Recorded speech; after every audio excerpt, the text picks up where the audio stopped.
Imagery in sport. What is it and why is it so important?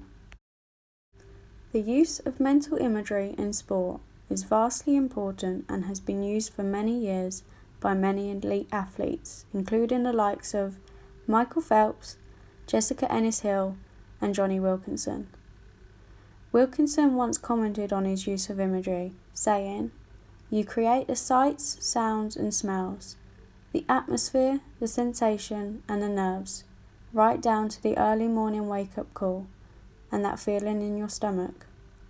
It helps your body get used to performing well under pressure."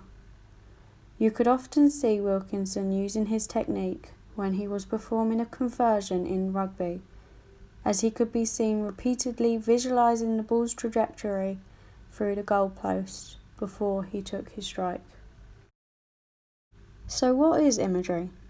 Imagery is when an athlete visualises themselves in their sporting environment and creates or rehearses a specific movement, activity or skill.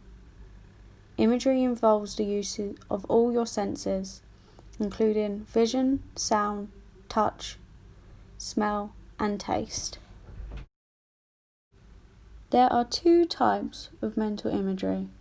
The first is internal mental imagery, so from your own perspective through your own eyes.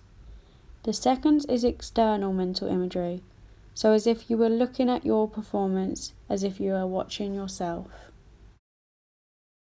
Why should you practice imagery? Imagery can be used by anyone at any time, even if it's not related to sport. There are also many benefits to using imagery in sport, including an increase in your confidence, relaxation and motivation levels, an increase in your ability to deal with stress and pressure. It can also decrease negative thoughts and anxiety. And by using imagery frequently, you can prepare yourself for competition with control and clarity. The PET-led model of imagery, designed by Holmes and Collins in 2001, presents the connection between the imagined and physical movements one might perceive. To ensure effective imagery, one should include 7 elements from the acronym PET-led.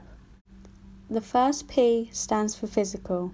For example, the physical attributes, like the kit you may be wearing.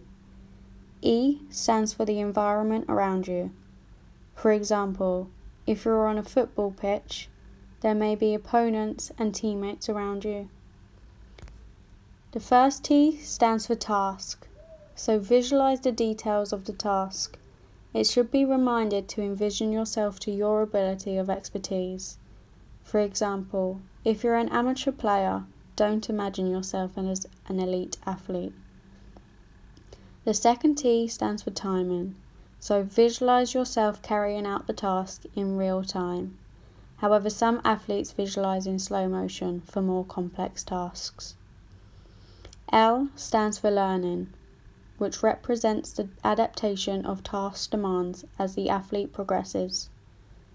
E stands for emotion. So imagine the emotions you may be feeling in person as you're carrying out the task. Some emotions you may feel could include panic, anticipation, or fear. And lastly, P, perspective. So you can use imagery in the first person perspective, also known as internal imagery, or you can visualize in the third person perspective, also known as external imagery. For example, it may be stronger to use the third person perspective for tasks that include positioning, such as a line out in rugby. The first thing an athlete should do before using imagery is to define the task, skill, or movement at hand. For this example, we're going to use a penalty shot in football. Some athletes prefer to have their eyes closed when visualizing. However, it is up to you if you choose to close your eyes. Before we begin, take 3 deep, slow breaths to relax. In and out. In and out. In and out. Visualise yourself standing on the football pitch. You receive the ball from the referee. As you're walking back to the penalty mark, you have a feel of the football in your hands. Once you're back at the mark, you place the ball down. You can see the green grass around you and feel the ground through your boots. You move the ball with your dominant foot until you've found the perfect position ready for your strike. As you stand back up, you can feel the wind gently blow through your hair and against your kit. You take a look around. You can see your teammates and the opposition outside the penalty area.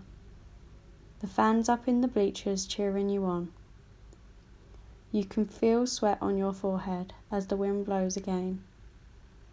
You look back in front of you towards the goal and the goalkeeper, and then back down at the ball again.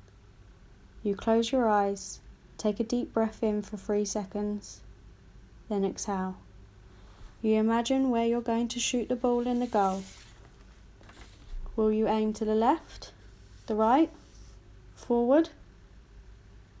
As you open your eyes and step back a few steps away from the ball, you practice your run-up to calculate your strides. You hear the referee's whistle indicating that you can now take your shot when you're ready. As you prepare to take your penalty, you look up towards the goal one last time, giving no indication as to whereabouts you're going to shoot. Visualise yourself running up to the ball. Imagine your dominant leg kicking the ball hard, and visualise the trajectory of the ball soaring through the air and into the net as it flies past the goalkeeper, scoring the perfect goal. You hear the crowds erupt around you with cheers of success and excitement as your teammates run up and surround you to celebrate your success. You can practice your imagery at any point during the day for any part of your sport or for any other reason, such as relaxation. So remember to rehearse your mental imagery whenever you can, as the more you practice, the more efficient your imagery will be.